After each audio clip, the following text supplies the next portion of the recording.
देखा, यदि आप भी जमीन कब्जा कानून को लेकर परेशान हो रहे थे तो अब आपको परेशान होने की जरूरत नहीं है।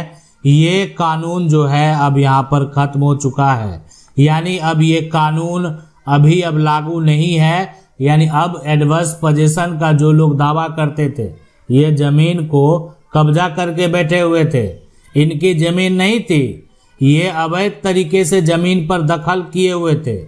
आज इनको समझ में आ गया, ये जमीन इनके हाथ से चला गया। देखें, कोई भी जमीन का मालिक है, यानी जिसके पास जमीन का कागजात है, कानूनी तौर पर उसको अधिकार मिल ही गया। यानी कोई भी व्यक्ति हो, अगर वो डॉक्यूमेंट निकाल देगा, कागजात निकाल देगा, तो जमीन उसकी होगी। अवैध कब्जा करने वाले, एडवर्स पोजीशन का दावा करने वाले, कब्जा कानून के को अपनाकर अधिकार लेने वाले के लिए आज जो है, यानी सबसे बेहद महत्वपूर्ण जानकारी आप जरूर जान लें। हम आपको ये भी बताएंगे कि देखें, कब्जा करने वाले का क्या है अधिकार।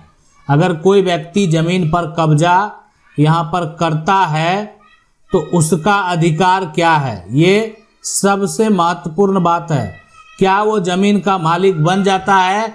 तो देखें, ये जानने के लिए, ये समझने के लिए आपको हमारे प्लेलिस्ट में आप जाएंगे, वहाँ पर सुप्रीम कोर्ट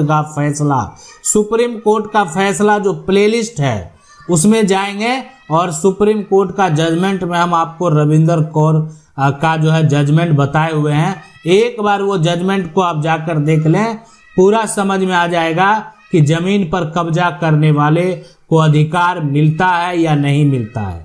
एक बार जजमेंट जाकर आपको देखना चाहिए। अब बात करेंगे नियम का, यानी पहले क्या नियम था कब्जा कानून का। पहले जो नियम था और आज जो नियम है, दोनों में क्या अंतर है, क्या कहता है हमारा कानून। तो पुराना देखा नियम जो था ना, कि कोई भी व्यक्ति जो जमीन पर है, यानी किसी का जमीन पर अगर लगातार जो है 12 साल कब्जा कर लेता था, तो वो क्या होता था, जमीन का मालिक बन जाता था। 12 साल कब्जा करने के बाद अगर कोई सरकारी जमीन पर अगर 30 साल कब्जा कर लिया, तो फिर वो क्या बन गया, मालिक बन गया जमीन का 30 साल कब्जा करने के बाद। तो इसलिए इस बात को आप समझ लें कि मालिकाना हक का वो दावा कर सकता था। यानी नियम ये कहता है कि मालिकाना हक का दावा वो व्यक्ति कर सकता था। अब यहाँ पर देखें, जो ये जजमेंट है, इस जजमेंट को आप देख सकते हैं, लेकिन अभी का जो नियम है, आज की जो स्थिति है, ये क्या कहता है कब्जा कानून को लेकर। ठीक है, पुराना जो है 12 साल कब्जा करके कोई मालिक बन गया, मतलब 12 साल अगर रहा जमीन पर तो वो मालिक बन जाएगा, और मालिक बन जाएगा तो जमीन का कागजात भी अपने नाम से बनवा लेगा। जमीन का अगर कोई भी सर्वेक्षण हो रहा है, सर्वे हो रहा है, वो भी अपने नाम से करवा लेगा। लेकिन मालिकाना हक तभी मिलेगा जब जो है ना, मालिकाना हक तो साबित करना पड़ेगा, वो तो कानूनी तौर पर जो है आप अधिकार आपको लेना पड़ेगा। और मालिकाना हक जो है वो तभी मिलेगा जब यहाँ पर जो कब्जा है वो यहाँ पर लगातार हो। उसके बाद जो है जो मालिक है, कब्जा के मालिक, उसका विरोध की बात है। और यहाँ पर जो बिना बाधा की यहाँ पर जो बात है, बिना बाधा। ठीक है, तो ये जो आप प्रक्रिया है, इसको आपको समझना बेहद जरूरी है। मालिकाना हक जो है तभी मिलेगा, यानी आपको ये कोर्ट से जो है बिना बाधा का मालिक का कोई विरोध नहीं है, और कब्जा जो है आपका लगातार है, खुले तौर पर है, और जमीन का जो मालिक है वो आपको तो कभी कोई आपके ऊपर जो है केस नहीं किया। ठीक है, तो यही होता, मालिक का विरोध में सारा कुछ आ गया कि मालिक ने आपको जो है कभी कोई किसी प्रकार का कोई भी परेशानी में नहीं डाला, ना आपके ऊपर कोई FIR दर्ज हुआ, ना कहीं केस हुआ। तो मालिक जो है, मालिक को पता है कि ये उनकी जमीन है, लेकिन वो आपको परेशान नहीं कर रहे हैं, तंग नहीं कर रहे हैं, तो आपका जो है एक तरह से जो है शांतिपूर्ण कब्जा है। तो शांतिपूर्ण कब्जा होना चाहिए। शांतिपूर्ण कब्जा लंबे समय से जो अगर आप उपयोग कर लिए, तो आप एडवर्स पोजीशन का दावा करके मालिकाना हक जो है वो प्राप्त कर लेंगे। अब देखें, प्राइवेट जमीन की जो बात है, एडवर्स पोजीशन खास करके जो प्रतिकूल कब्जा है, प्रतिकूल कब्जा कानून है, यानी कोई भी व्यक्ति किसी की जमीन पर आप जमीन उसको दे देंगे। आज जो इतना कागजात देख रहे हैं जमीन देने में जो बनाया हो जाता है कि अगर मान लेते हैं कोई भी अपनी प्रॉपर्टी दे रहा है तो वहां पर जो है रेंट का एग्रीमेंट बनाता है। क्यों बनाता है? बनाना क्यों जरूरी है कि रेंट का एग्रीमेंट? सिर्फ उसका पहचान पत्र ले लेंगे और उसको रेंट पर दे देंगे, लेकिन एग्रीमेंट क्यों बनाते हैं? सारा कंडीशन लिखा हुआ होता है उसमें, और ये एक साक्ष्य होता है कि हम इस व्यक्ति को जो प्रॉपर्टी दे रहे हैं ना वो रेंट पे दे रहे हैं। लीज का जो डॉक्यूमेंट बनता है ये इसीलिए बनता है कि हम जो ये व्यक्ति को अपनी जमीन दे रहे हैं, जिसके लिए भी दें, जो भी करे मेरे जमीन पर, देखें जो भी करे उसमें भी लिखा हुआ होता है। इसको अब ऐसा नहीं कि पोखर बना दे, ठीक है, आपकी जमीन लीज पर ले लेगा और उसके बाद सारा उसका मिट्टी बेच देगा। जमीन जो है हम क्यों दे रहे हैं, ये लीज वाला जो कागजात है कि आप क्या करेंगे उस पे और कितना पैसा इसके एवज में हमको देंगे, हम इसीलिए आपको जमीन दे रहे हैं। जमीन का मिट्टी बेचने के लिए नहीं दे रहे हैं जमीन, ठीक है, नहीं तो फिर मिट्टी बेच के लोग पैसा कमा लेगा आपकी जमीन से, आपको जो है सिर्फ लीज वाला पैसा दे देगा और आपको मिलेगा क्या? पोखर, ठीक है। तो ये जो है यहाँ पर कागजात तो इसीलिए बनाए जाते हैं कि ताकि आपकी प्रॉपर्टी को कोई एडवर्स पोजीशन का दावा नहीं करे, कोई कब्जा कानून के आधार पर मालिकाना हक का दावा नहीं करे। डॉक्यूमेंट बनाने की जो यहाँ पर जरूरत है, सबसे महत्वपूर्ण जो बात है डॉक्यूमेंट के लिए, ठीक है, वो यही है।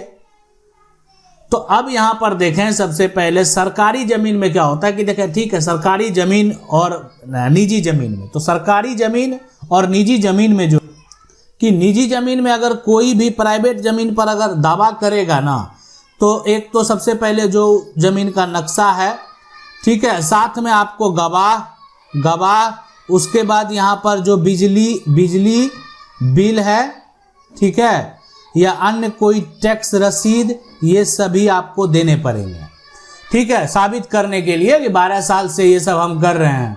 अब आप कहेंगे कि हम तो खेती कर रहे थे जमीन, उस पर कैसे करेंगे? इसलिए तो बहुत बार बताए हुए भी हैं, खेती वाला जमीन को जाकर जो है ये कह देना हमारी है, ये भूल जाइए। साबित करना कि हम जो है पोजीशन के आधार पर हम कानूनी तौर पर मालिक हैं, ये भूल जाइए। लेकिन सरकारी जमीन में क्या होता है कि देखें, सरकारी जमीन में सरकार जो है एक तरह से वो तो समझ लिया है कि ये हमारी जमीन को कब्जा कर लेगा और उसके बाद जो है घर बना लेगा और हमको क्या मिलेगा? हमको तो फिर किसी का प्राइवेट जमीन लेने के लिए अधिग्रहण करना पड़ेगा।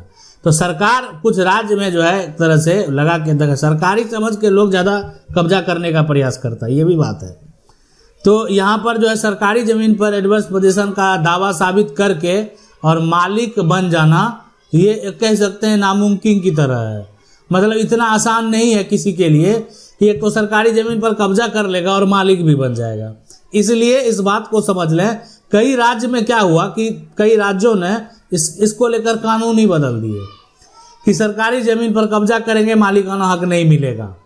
तो ये अब जो है राज्य के ऊपर अब डिपेंड करता है। सरकार देखिए, कब्जा करेंगे मालिकाना हक नहीं मिले तो कब्जा कानून तो खत्म हो गया, कब्जा कानून जो है वो तो खत्म हो गया। अब कब्जा करेंगे मालिकाना हक नहीं मिलेगा तो कब्जा कानून तो अब है ही नहीं।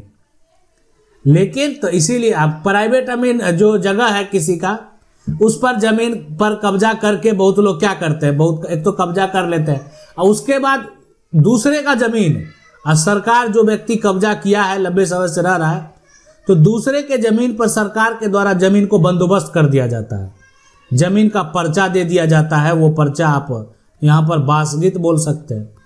तो बासगित पर्चा जो है उसको दे दिया जमीन पर जो कब्जा किए हुए था। तो बासगित पर्चा का भी लिमिटेशन होता है। कोई व्यक्ति जो है बासगित पर्चा अगर कटा लिया है तो इसका मतलब ये नहीं है कि वो आपकी प्रॉपर्टी को जो है ना पूरा जिंदगी भर के लिए ले लिया। वो उसके लिए टर्म एंड कंडीशन है और वो समझने होंगे, और जिसको समझ में आ गया वो अपनी जमीन को हासिल कर लेगा। अगर आप समझना चाहते हैं कमेंट करें। बासगित पर्चा जो है यानी जानना चाहते हैं कि आखिर कैसे क्या करें इसके लिए कि आज वो जमीन हमारी हो जाए, तो इसके लिए बहुत सारे टर्म और कंडीशन है, और वो टर्म और कंडीशन अगर आप समझ गए तो बासगित पर्चा वाले पर अपना अधिकार का दावा कर पाएंगे।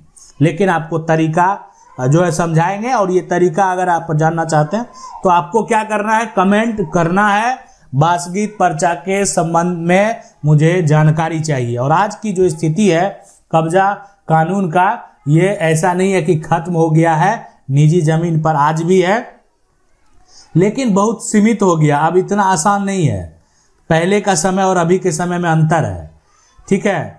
और अदालत में भी, कोर्ट में भी जो अधिकांश फैसले हैं वो कब्जा करने वाले के पक्ष में नहीं हो रहे हैं। अधिकांश फैसले जो है असली मालिक की सुरक्षा को जो है एक तरह से ध्यान में रखते हुए उनके पक्ष में जो है कोर्ट का फैसला हो, हाई कोर्ट का फैसला हो या सुप्रीम कोर्ट का जो फैसला हो, उनके पक्ष में जो है वो दिया जाता है। तो ये है पूरा प्रक्रिया। आशा करते हैं वीडियो अच्छा लगा होगा। वीडियो को लाइक जरूर कर दें। चैनल को पहली बार देख रहे हैं सब्सक्राइब करके जो बेल आइकन है उसको जरूर दबा लें। मिलते हैं अगले वीडियो में, तब तक के लिए जय हिंद।